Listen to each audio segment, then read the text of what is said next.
Welcome to episode 83 of Norse Myths, Legends, and Folktales. My name is MyLinda Butterworth, and today we learn how Dietrich finally returns home to Bern and of his fate in his old age, in the king's homecoming. Now, the length of time which Dietrich passed in exile was 32 years. He had never ceased to long to return again unto Bern. Hildebrand, who shared with him his sorrow, shared also his hope. He had waxed aged, and men tell that he had grown a century old. Yet was he fierce in conflict as of yore, and wise as he was brave.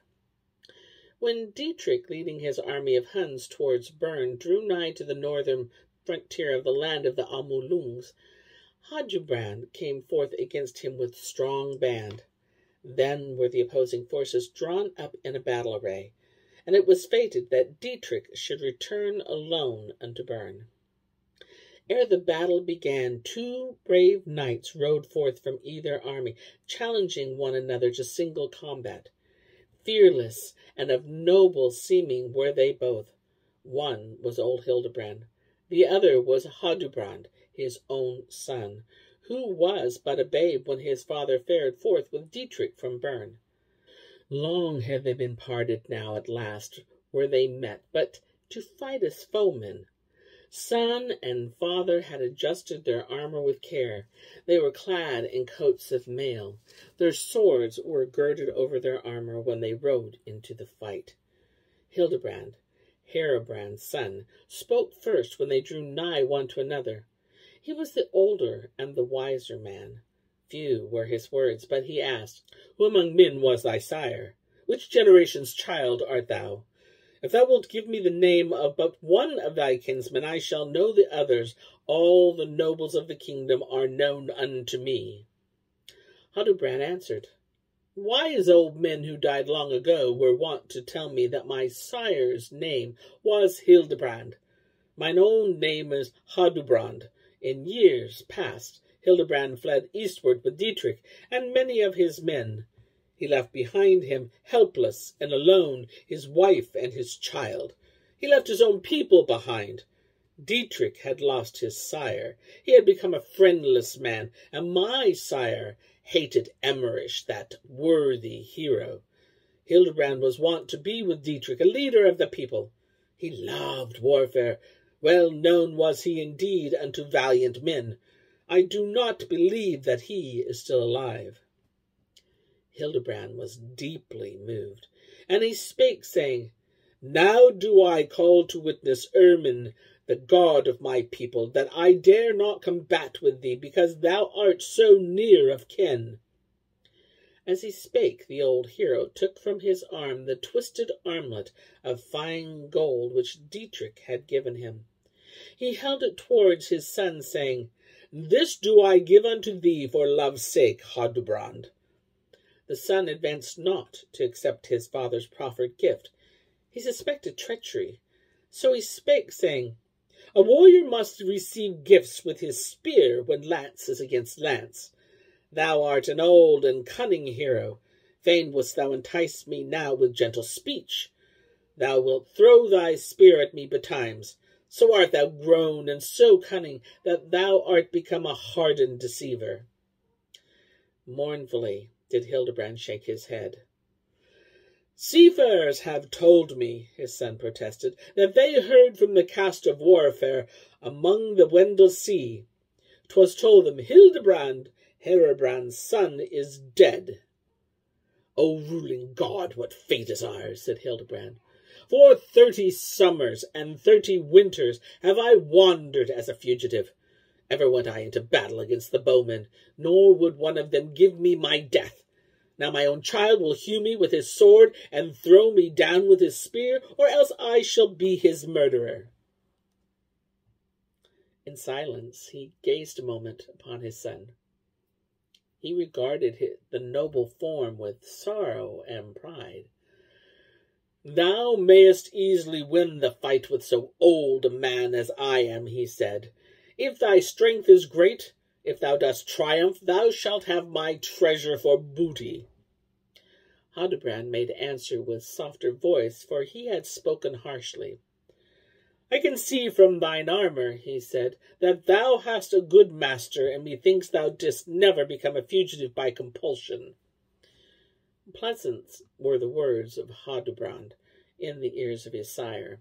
Hildebrand loved his son because that he was fearless and bold and thirsted for the fray.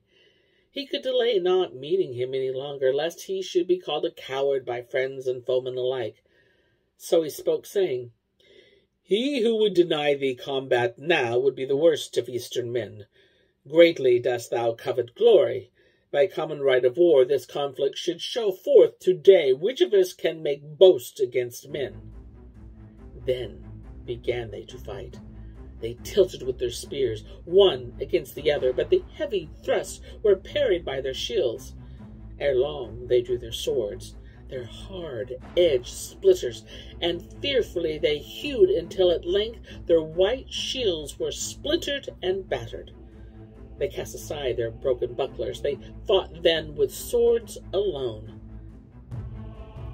Silence fell upon the opposing armies. No man spake. Every eye was turned upon the brave warriors in fierce conflict. Neither side was confident of the issue. Never before was Hildebrand so well matched. Never did Hadubrand combat against so powerful a foeman. Long they fought, so that it seemed the conflict would never end. Then fell the last sword stroke, suddenly with its fall like lightning and sure, and Hadubrand sank upon the ground, bleeding from his death wound. Hildebrand flung his blade from him. He knelt beside the fallen hero. The stern old warrior wept bitter tears. Alas, he cried, I have slain my own son. Hadubrand, enduring sharp agony, looked up with death-bright eyes. Thou art indeed my sire, he said. No man save Hildebrand could have prevailed against me. Hildebrand wound his arms around the dying hero. Deathly white was his face like that of his son. Fate had stricken him sore. The battle began to be waged nigh unto him and went past. He spake not to the nobles who came near at eventide. The eyes of the fallen warriors were then glazed by death. His lips were cold. His armor was reddened by blood. Hadubrand had died of his wounds. Hildebrand, Hadubrand's son, had died of grief. Victory was won by Dietrich. His enemies were scattered before him, and those who were not slain fled unto their homes. But sad was Dietrich's heart when he rode in triumph into Bern, because that old Hildebrand was dead. By the people he was received with great rejoicing. He went unto his palace. There did the nobles greet him and do him homage, laying at his feet gifts of gold and many gems. So was he acclaimed the rightful king. Sabache sought in vain to stem the tide of victory, which thereafter fell to Dietrich's arms. He marched against the king with a great army. He fought but a single battle. By a brave knight was he challenged to single combat, and after fierce and prolonged fighting, he was cleft in twain. Thereafter was his army defeated, and those who survived the vengeance of Dietrich laid down their arms and did him homage.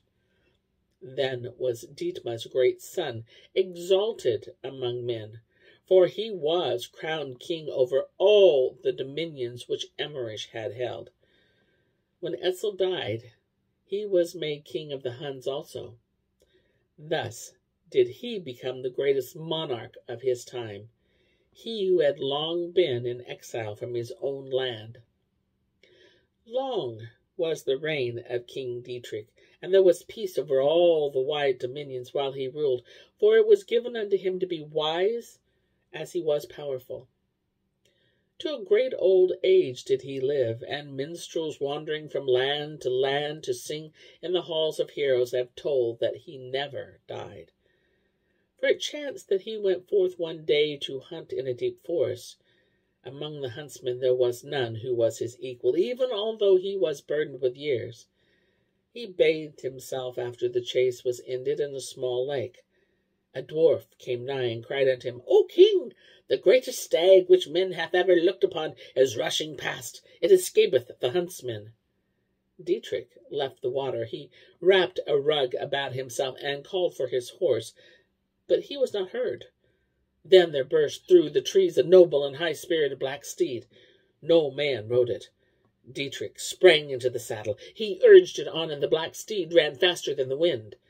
The dwarf rode behind him. Swiftly indeed thou dost ride, he cried. When wilt thou return, O king? Dietrich made answer, I can hold not back this evil steed, nor can I dismount from it, nor can I return again until it is the will of God and the Holy Mary. So Dietrich vanished from sight, and never more was seen among men. Yet, when the wind is high and the world is tempest-stricken, the sound of hooves are heard in mid-air, and men know that Dietrich, seated on his black steed, is pursuing the stag as of old across the heavens. And here is where I end my tale for today. But I'll be back with more tales.